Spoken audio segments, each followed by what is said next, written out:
Hello everyone, welcome back to my channel. তো অনেক দিন পর ভিডিও দিচ্ছি, কিছু কারণবশত আমি অনেক দিন ভিডিও দিইনি। তো এটা হচ্ছে আমার দাদার মেয়ে মানে শ্রীনায়ার অন্নপ্রাশনের ভিডিও, যেটা আমি পোস্ট করছি, যেটা লেট আপলোড। তো এখানে ডেকোরেশনটা আমরা দেখাচ্ছিলাম, আমি সানা আর কিও ছিল। তো এটাই দেখুন, এটা তো যেরকম কমন অন্নপ্রাশনে যে পুজোটা হয় সেটা হচ্ছিল, পুজোটা ঠাকুমশাই পুজো করছিলেন। একটা ব্যাকড্রপ, একটা ডেকোরেশন ছিল, যেহেতু আমাদের জায়গাটা খুব ছোট, তো এরকমই ছোটো একটা ডেকোরেশন হয়েছে। তাও আমি আমার পুরোটা ঘুরি ঘুরি একটু দেখাচ্ছিলাম। এটা আমাদের ছাদের উপরে ডেকোরেশন হয়েছিল, আর যেটা পার্টি ওটা তো লজে হবে, ওটা সন্ধ্যেবেলায়। আর এইটা পুরো ডেকোরেশনটা যেরকম আমরা দেখেছিলাম ওরকমই করেছিল। আমাদের খুবই পছন্দ হয়েছিল ডেকোরেশনটা। আপনাদের কেমন লাগছেন জানাবেন। তারপর এখানে সেই গায়ে হলুদ হলো, তারপরে জল দিয়ে স্নান করানো হচ্ছিলো, ওটা একটু মজা করছিল সবাই, ফটোগ্রাফাররা ফটো তুলছিল। তো বেশিক্ষণ করা হয়নি, কারণ এটা তো লেট করা হয়েছিল, আগে অনুষ্ঠান হয়ে গেছিলো, যেহেতু আমার বাবার শরীর খারাপের জন্য অনুষ্ঠানটা পিছিয়ে গেছিলো। তো এটাই দিয়ে আমরা সবাই এখানে বসে আলোচনা করছিলাম, দিয়ে আমরা এখন খেতে যাবো বলে বলছিলাম, চল খেতে যাই বলে।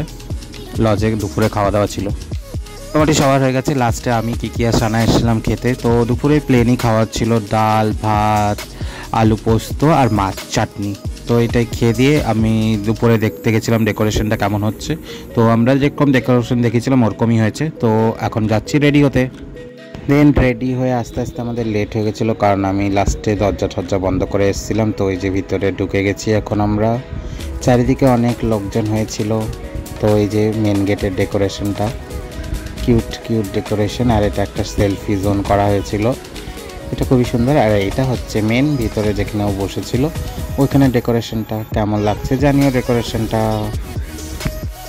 তারপরে আমরা নিচে স্টলে এসেছিলাম, স্টলে ছিল পকোড়া, মশালা, কোল্ড ড্রিঙ্কস আর পান। তো আমরা পকোড়া নিতে এসেছিলাম, আর এসে অনেক লোকজন হয়েছিল, আমরা দাঁড়িয়ে দাঁড়িয়ে পকোড়া খাচ্ছিলাম। আমরা এখন বসেছি গাইস খেতে, চলো খাওয়া যাক।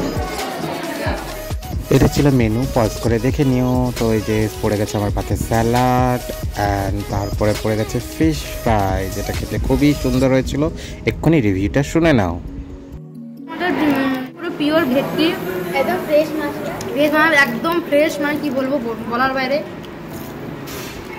বেঁচে গেলে আবার খাওয়া হবে নিশ্চয়ই। তারপরে ছিল রাধাবল্লভীর সাথে চিকেন কিমা, যেটা আমি নিয়ে আমি এমনি খেয়ে নিয়েছিলাম। দেন আর তারপরে ছিল ফ্রাইড রাইস আর মাটন, যেটা আমি অল্পই খেয়েছিলাম, কারণ রাত হয়ে গেছিলো আর আমি এখন খাইনি অতটা। তো পরে খাওয়ার জন্য বাঁচিয়ে রেখেছিলাম, যদি বেঁচে যায় তাহলে পরে খাওয়াবো। তাহলে এই যে চাটনি আর লাস্টে পাঁপড়, আমি মিষ্টি কোনো খাইনি।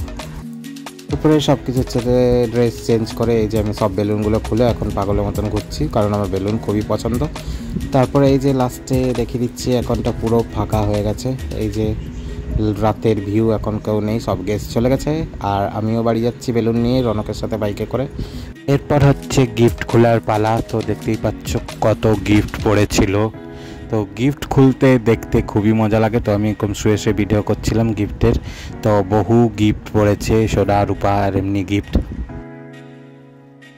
তো এখানে গিফট খোলার পালা হচ্ছে, যে বড় কাস্টমার আমাদের বসে বসে খেলছিলেন, আরেকজন তো ঘুম দিচ্ছিলেন, আর এই যে সানাও ভিডিও করছিল আর আমিও ভিডিও করছিলাম।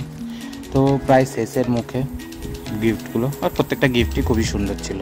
আর এই যে লাস্ট ভিউ, এই যে উপর থেকে যে খাপ, আর এই যে গিফটের ইয়েতে ফাঁকা ফাঁকা বসে আছি আমরা। তো এইটুকুই আমাদের ব্লগ। এই যে সানা টাটা করছে, ভালো লাগলে লাইক শেয়ার এন্ড সাবস্ক্রাইব করে দিও আরও ভিডিও দেখার জন্য, আর ফানি ভিডিও দেখার জন্য আমাদের ইনস্টাগ্রামকে ফলো করে দিও। Bye bye.